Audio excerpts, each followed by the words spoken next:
Hey, I'm Sara Gonzalez. Happy Monday, and welcome to the news and why it matters. Stu, what was the top story for you? Some good news and bad news about the Supreme Court. Okay. The Obamas are going to be okay. I know everybody's been wondering, worried about them, concerned. I think they're going to be all right. Oh, Yeah. thank goodness. Yeah. Thank you for bringing this. They're on the way to billionaire status. Oh, good. Yeah. All right, Jason. Some chaos and protests at the Mexico-U.S. border, but probably not where you would expect them to come from. Okay. Before we get into that, I want to thank our sponsor, Riduzone. Riduzone is really great over the holidays because typically people tend to maybe overindulge, overeat around Thanksgiving time. I've never. Completely unfamiliar with what you're talking about. Are you? Yeah. So, you could either gain 60 pounds from now until about February, or you could take Riduzone while you are, you could go to Thanksgiving dinner, you can still have fun, go to your parties, but Riduzone helps by boosting your metabolism, and it helps you feel full quicker, so you're less likely to overindulge in that maybe third piece of pumpkin pie. I don't know. Do you guys like pumpkin? Overindulge third piece? Where would you call the line? Third pie. Yes. Pie you're starting to get a little bit ridiculous at that point. So you could use Riduzone so you don't go to that third pie. You stop at the second pie. You can go to riduzone.com, that's Riduzone, and use promo code THEBLAZE for 30% off of a 3-month supply. That totals out to like $1.79 a day. You can invest that much. You go to Starbucks and spend way more than that on a coffee. So you can invest that much in your health. That's Riduzone.com. Stu, the Supreme Court.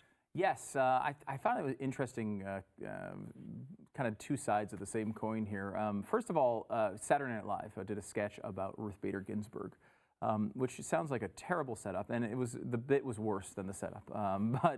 So she has become this weird cult hero for some reason on the left. I don't know why. I mean, she doesn't seem to be any more left than the other crazy left people there. I guess the idea that she's, she has that sort of Betty White thing going, I think, where it's like she's old and frail and. But Betty White isn't even really that frail. Is she Ruth Bader Ginsburg just legit asleep all the time? She does sleep a lot, yes. Which, by the way, is when there. she does her best work, I think. When she's awake, she's terrible. But when she's asleep, I find her neutral. But incredibly resilient, though. She's had health problems, bounces back immediately, keeps working. And she's in her 80s, what, 85? 85 now. And for some reason, she has the status of she's really glorified by the left. Well, she invented women and womanhood. Yeah. She did? So, yeah. Well, that's a good reason. That's a good reason. I thought that was God. Or women's rights, maybe. I don't know. But she seems like they hold her up as if she is the one who obtained women's rights for women. And I don't get. Again, there's 3 women that are liberal on the Supreme Court right now. Yeah.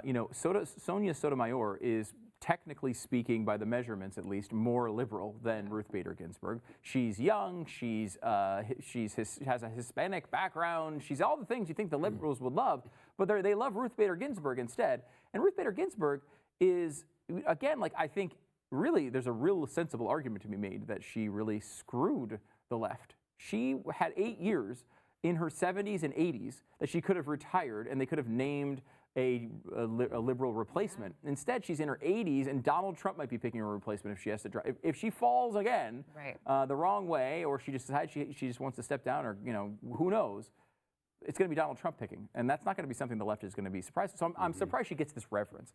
But again, here's an example of it. Saturday Night Live does a sketch about her, and Glenn has kind of talked about this concept of clapter, which is not actually laughter. It's just someone in a comedic sense saying something that you're supposed to agree with and clap with. This sketch, which is completely unfunny, is a hardcore rap about Ruth Bader Ginsburg. But I challenge you to find a joke in it. It's just them claiming that she's great and she's protecting abortion rights. It's fascinating to me that they're not even trying to make jokes. It's just a rap song about Ruth Bader Ginsburg. Watch. Tell Trump stay out her way. Don't with my roving ways. President. Supreme Court, so boys club, she holds it down, no cares given. Who else got 6 movies about them and still living? She's brass knuckles tough. Her skater gotta be kidding me. Pour one out for my retired homie Anthony Kennedy. Survived the depression and Twitter attacks from Trump. Broken ribs can't stop her, boy. She eats that online. I say that. Now you know who I am. I just snapped on these bars like the Gins at the bar exam. Yeah, parts.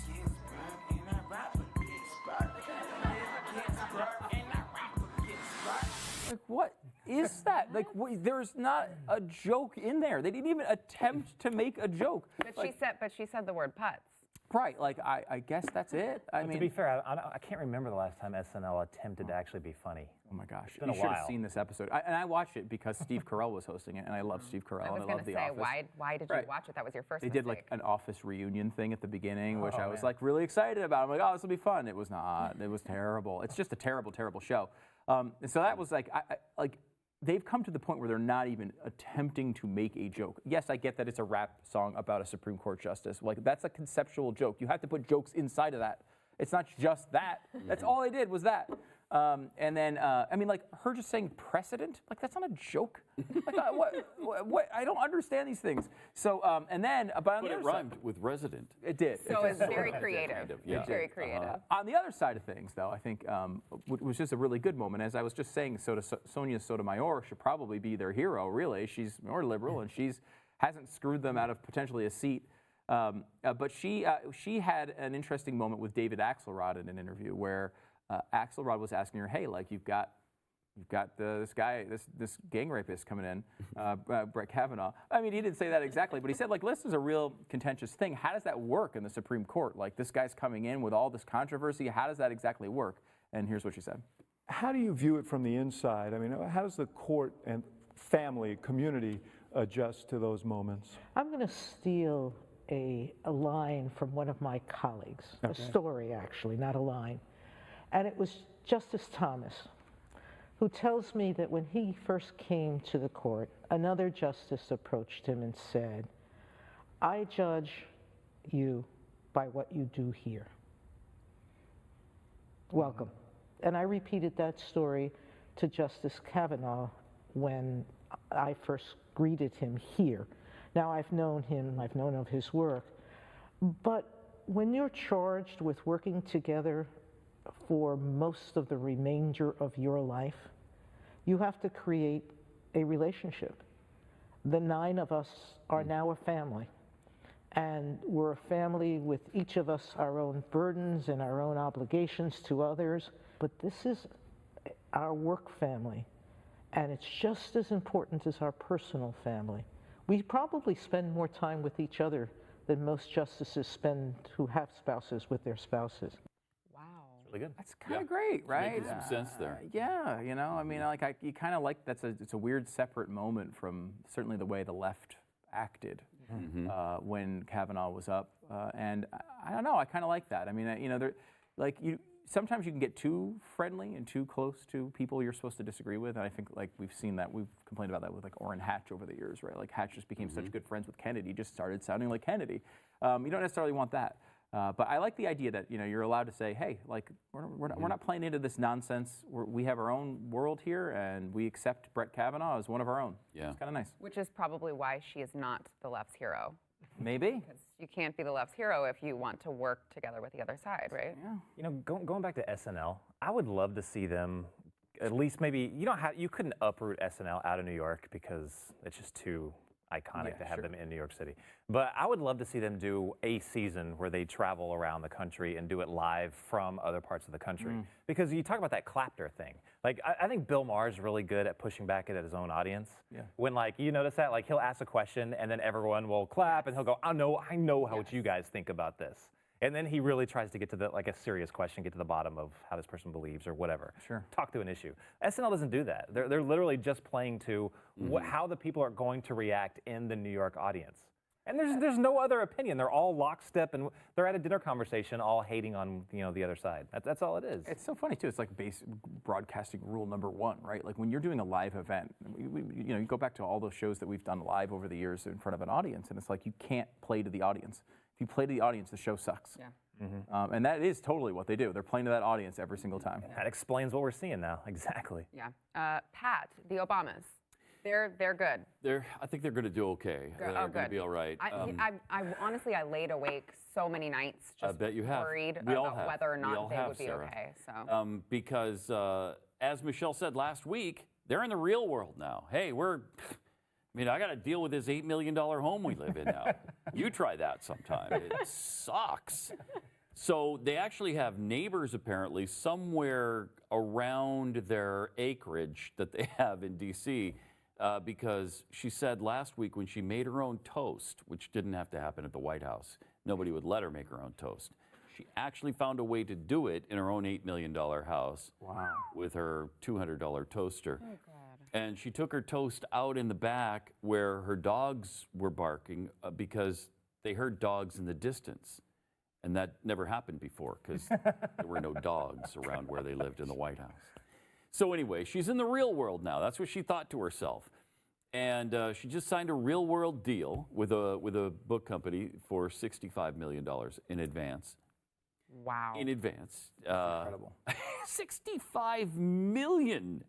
I mean, a big book deal is a $1 million or $5 million. For one book? Is it multiple? It didn't. Gotta be multiple, but I think it's multiple. But Okay. you'd have to sell 15 million bucks books probably to make that. back, and you're not going to. No. Not with Michelle Obama. Not with anybody. I mean, Not with anybody. maybe J.K. Rowling. That's about it. Yeah, right. And then she and Barack signed this Netflix deal, which is reportedly at $50 million by some. It's been reported as much as $100 million by others. Wow. And what even expertise do they have in the entertainment industry? They're going to be doing scripted shows and unscripted shows. What? The Obamas? What are you doing sitcoms? What are you doing? What does Michelle Obama have would be so interesting to offer in books? Even? Right? I can't imagine unless they're like imagine these crazy tell-all books. Right. And Maybe, she's making. Like, what is her expertise really? She dabbled in health and nutrition. That was about it. She took food away from students. Maybe she can talk about that. But she's making millions on this. Her arms are incredible. I bet that's what the whole book's going to be about. Should just be if it's about just toning her arms, I would buy that. I would buy that. 10-minute buys. I'd buy that. So she's making millions on the book tour. She's going to places like the United Center, and they're actually selling out. And so it costs, at minimum, $375 to get into the arena. It costs for good seats like $4,000. And so her actual fans are really kind of pissed off that they can't even afford to go into this event where she is because they don't care about income inequality. They don't care. Nope. They couldn't care less. So she's making all of this money. At every speech she gives, they pay her $225,000. Barack makes $400,000 per speech. So Forbes has just declared that they're on their way to billionairehood very shortly. Wow. So they're going to be okay. But I do believe at some point you've made enough money. That's been said many times. Great. Yeah. And Barack told us that years ago. And so I'm not sure what point that is for them. Maybe it's after $1 billion. I'm not sure. Surely. I do think she would actually be a formidable challenger if she decided to run. Yeah. She would. I think she'd be tough. People love her, and that I don't know why. I don't know why either, honestly. Do you think that she would be a formidable challenger until a certain point hits where then she's having to debate all of these things that she doesn't? Yeah, I think. Well, I do think like she is not just a first lady, right? Like, I mean, she was. Right. She Well, loves. yes. She's an issue person. Right? Yes. I mean, so she does. She's. Not all the issues, though. You Well, think? she didn't. I mean, even like in her foreign role- policy and all of those. I think she has strong think opinions she- on those things. I think she does. Even if she doesn't, I think she'd be fine. I've In the debates. And before in my previous life, I was a protector for politicians and stuff like that. And they'd go into these debates, and when they'd start, like when they would first declare their candidacy before the debates even started, they wouldn't know jack about 85% of anything they talk about. Yeah. The stuff they even campaign on, they don't know jack about anything they're talking about. They just but get then coached. before that, half the stuff is just totally scripted. It's like, if they say this, you say this. If this is say joke here. You know what I mean? Yeah. It's Yeah. so scripted. That's why every time I saw how it works, the debates mean nothing. It really is like they're hoping they get set up for that ultimate gotcha line and they declare the victor. And most of all, it doesn't happen. And I mean, look, at some point when you become a president, you lose that protection, right? I mean, you can't say anything bad about about Michelle Obama, because you're automatically a hater if you do. I mean, but she would enter that with approval ratings in the 60s and 70s. She'd enter that with real media protection like you've never seen before. Yep. I mean, it would not be easy to, and she's obviously informed enough to be able to hold her own, especially after going through all that. I mean, she spent 8 years in the White House. I mean, and my guess is she's more extreme than Barack, yeah. Yes, I would who agree is with a that. Marxist. Yeah. So Ooh, it wouldn't be good. times. Good times ahead. Good times. All right, we'll be back in a minute. It'd be tough, I think. It'd be tough. Yeah, that'll be. No, she says she's not. Yeah. Before we move on, I want to thank our sponsor, iTarget Pro. I just recently got one, I guess it was about a month ago, and I'm having a blast with it. I know, Pat, you use it as well. They're awesome. Jason, who is, of course, former military, highly recommends it. Highly recommend. Like I said, like, you're either doing dry fire at your house, just like squeezing off rounds, or you're going to the range and spending tons and tons of money. But with our Target Pro, you don't have to do that. The technology in this thing, that's what makes it so fun. Really cool. It's so cool. And you don't have to buy ammunition Yes. for it. Nope. Yeah. You got a caliber-specific laser that fits in instead of the bullet, and that tracks where your shots land on the target. It's really cool. Really cool. So it pays for itself. You're Yeah, oh yeah, investing in for it, sure. but then you're saving on the back end for range fees and ammunition. So easy sell for us. It's awesome. As you can see, those of you who are watching it on television, it's really simple. You can do it wherever, and you don't have to, I don't know, put holes in your living room. So that's also a bonus. It's definitely a plus. You can get free shipping and 10% off right now. Go to itargetpro.com and use promo code NEWS for free shipping and 10% off your iTarget Pro kit. All right, Jason, the migrant caravan is here. So Migrant Caravan is, well, it's in Tijuana, which is basically the same exact place that the last caravan back in April ended up going. I don't know why they're heading, maybe it's just because of the sanctuary status that they can get in a lot of the cities around over there. Maybe the climate's even easier for them to kind of hug the coast. I don't know. But they're all going to Tijuana. Well, we've seen the pictures of them. I think, Pat, you showed that last week where they're climbing over the fences. Well, this right here, what we're seeing now is actually Mexican citizens. So that's the citizens of Tijuana. All hell broke loose, basically, over all the migrants. So there's 3,000 of them in Tijuana. They're all over the place. Some of them said they're even they're begging for food. They're like, some people have said their crime has increased since they've gotten there. This broke out And they've got yesterday. serious crime issues already. Already, I know. There's something like 2,300 murders this year. It's a city of 1.6 million.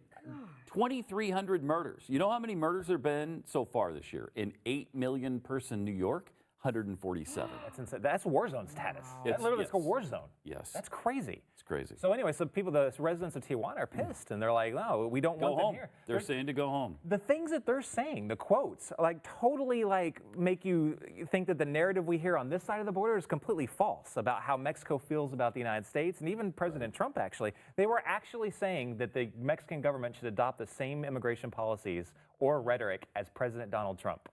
There was like a direct quote. And in fact, Mexico's border policies are much stronger than ours. Exactly. Much. Exactly. Yeah. And I've said this before, but they're never called xenophobic. You know, Never. they're never saying, oh, they just hate Or the- racist. or they just hate the brown people. You Right. know, because they're brown. You know, no. I mean, it's insane. I think the actual figures in 2017, Mexico deported 94,000 South Americans. The U.S. deported 70,000. So they are 20,000 more than us.